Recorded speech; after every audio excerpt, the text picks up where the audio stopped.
17 বছর নির্বাসিত থাকা দলের ভারপ্রাপ্ত চেয়ারম্যান তারেক রহমানের স্বদেশ প্রত্যাবর্তনের দিনটিকে অবিস্মরণীয় করে রাখতে চায় বিএনপি। তারেক রহমানের ফেরার দিন রাজধানী ঢাকায় স্মরণকালের বৃহত্তম জনসমাগম ঘটানোর পরিকল্পনা করেছে দলটি। সারা দেশ থেকে ঢাকায় আসবেন বিপুল সংখ্যক নেতাকর্মী ও সমর্থক। এই লক্ষ্যে সাংগঠনিক প্রস্তুতি, নিরাপত্তা ব্যবস্থা সহ সার্বিক কর্মপরিকল্পনা চূড়ান্ত করার কাজ চলছে। 2-1 দিনের মধ্যেই এই সংক্রান্ত কর্মপরিকল্পনা চূড়ান্ত হবে। কেন্দ্রীয় বিএনপির সমন্বয়ে ঢাকা মহানগর উত্তর ও দক্ষিণ বিএনপি কর্মসূচি বাস্তবায়ন করবে। বিস্তারিত শাহ ইমনের রিপোর্টে। সব ঠিক থাকলে 17 বছরের নির্বাসিত জীবন শেষে 25 ডিসেম্বর দেশে ফিরছেন বিএনপির ভারপ্রাপ্ত চেয়ারম্যান তারেক রহমান। নানা মিথ্যা প্রচারণা, ষড়যন্ত্র তত্ত্ব ও জল্পনা কল্পনার অবসান ঘটিয়ে দেশের মাটিতে পা ফেলার সিদ্ধান্ত নিয়েছেন দেশের সবচেয়ে বড় দলের নেতা তারেক রহমান।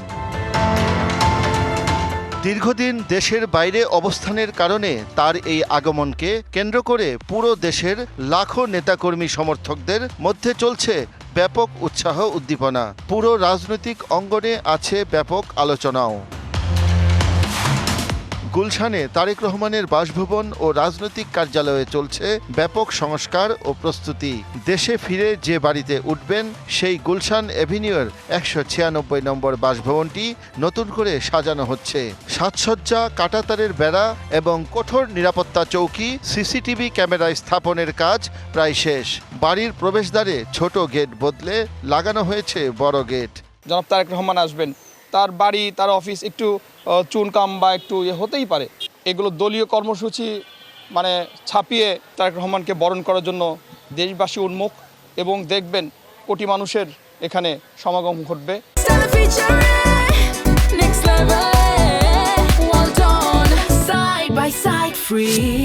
তারেক রহমানের আগমনে তৃণমূল থেকে কেন্দ্র সর্বত্রই সাংগঠনিকভাবে ব্যাপক প্রস্তুতি নিচ্ছে বিএনপি। বাংলাদেশের মানুষের যে বাঁধ ভাঙা জোয়ার, সেই জোয়ার আসলে আটকানোর মতো ক্ষমতা কারণেই।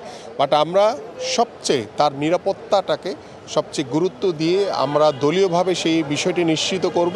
বিএনপির কেন্দ্রীয় নেতারা বলছেন তারেক রহমানকে বরণ করতে লাখো কর্মী সমর্থক ও সর্বসাধারণের ঢল নামবে।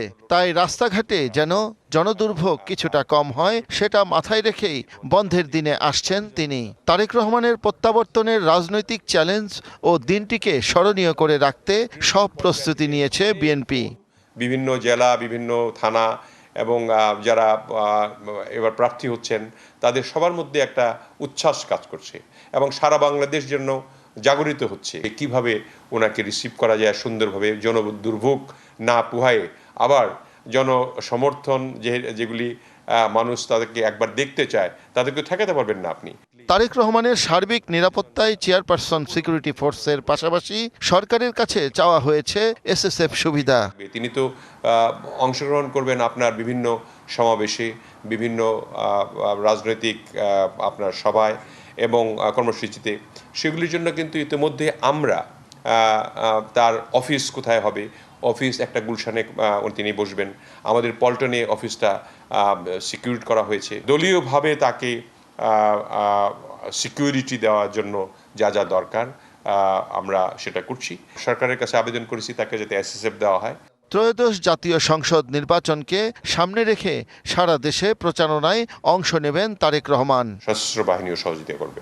শাহ ইমন, ডিবিসি নিউজ, ঢাকা।